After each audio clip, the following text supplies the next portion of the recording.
Hello friends, நம்ம அம்மா இன்னைக்கு வெங்காய பக்கோடா செய்ய போகிறாங்க. பார்க்கலாம் வாங்க.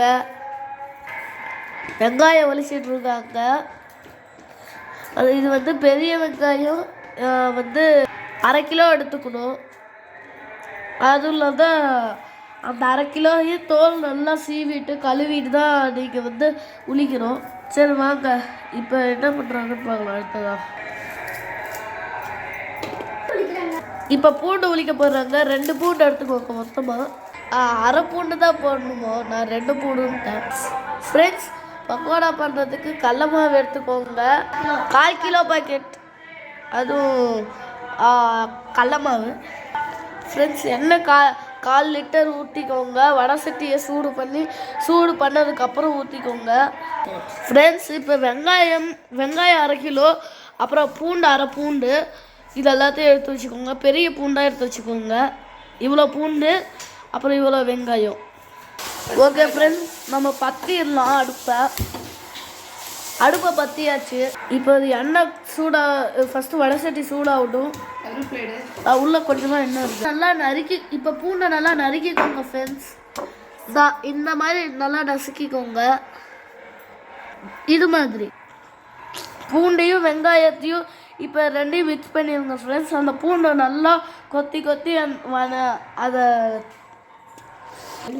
அதை நறுக்கி வைப்பாங்க. நெக்ஸ்ட் அதோட உப்பு சேர்த்துக்கோங்க. உப்பு சேர்த்து நல்லா கலக்கிக்கோங்க ஃப்ரெண்ட்ஸ்.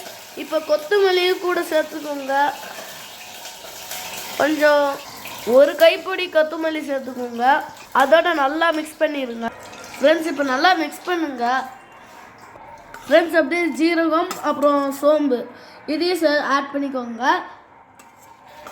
அப்புறம் புதினா போட்டுங்க. அப்புறமேட்டு கருவேப்பிலை போட்டுக்கோங்க. ஆல்ரெடி கொத்தமல்லி போட்டாச்சு ஃப்ரெண்ட்ஸ். இப்போ வடை சட்டி நல்லா சூடு பண்ணி வச்சு கொஞ்சம் எண்ணெய் 1/4 லிட்டர் 1/2 லிட்டர் ஊற்றிக்கோங்க ஃப்ரெண்ட்ஸ். அப்படியே கடல மாவையும் சேர்த்துக்கோங்க ஃப்ரெண்ட்ஸ். கடல மாவு சேர்த்து நல்லா மிக்ஸ் பண்ணிக்கோங்க. அந்த கடல மாவு வந்து அப்படியே அது மேலே ஒட்டிக்கணும். எல்லாமே ஒன்று கூட வேஸ்ட் ஆகாது, அப்படியே எல்லாம் ஒட்டிக்கணும் ஃப்ரெண்ட்ஸ்.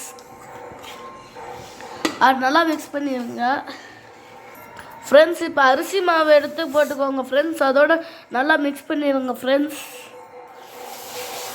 அரிசி மாவு அப்புறம் அந்த கடல மாவு நல்ல பதத்துக்கு வரணும் ஃப்ரெண்ட்ஸ். அரிசி மாவு 1 கைப்பிடி அளவு ஃப்ரெண்ட்ஸ். அப்படியே 1 ஸ்பூன் எண்ணெய் சேர்த்து நல்லா மிக்ஸ் பண்ணிக்கோங்க. மிளகா பொடி கொஞ்சமாக போட்டுக்கோங்க ஃப்ரெண்ட்ஸ், உங்கள் காரத்துக்கு ஏற்ற மாதிரி. 1 teaspoon friends. 1 eternity lecture friends. இப்போ நல்லா பொரியுது ஃப்ரெண்ட்ஸ், பாருங்கள் ஃப்ரெண்ட்ஸ். இப்போ நல்லா பொரியுது ஃப்ரெண்ட்ஸ். கேமராக்கு கிளாரிட்டி வந்து கொஞ்சம் இதாகுது ஃப்ரெண்ட்ஸ். ஏன்னா நெட்டு கொஞ்சம் கம்மியாக இருக்கிறதுனால கேமரா கிளாரிட்டி கம்மியாக இருக்குது ஃப்ரெண்ட்ஸ். இப்போ நல்லா தெரியுதா ஃப்ரெண்ட்ஸ்?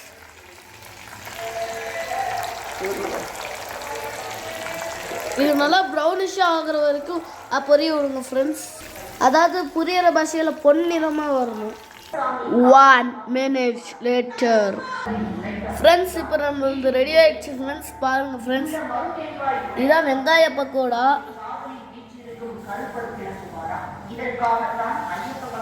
ஃப்ரெண்ட்ஸ். இது சூப்பராக டேஸ்ட்டாக இருக்கும் ஃப்ரெண்ட்ஸ். நீங்களும் உங்கள் வீட்டில் ட்ரை பண்ணி பாருங்கள். இது பிடிச்சிருந்தா நம்ம சேனலை சப்ஸ்கிரைப் பண்ணுங்கள். தேங்க்யூ ஃபார் வாட்சிங் திஸ் வீடியோ.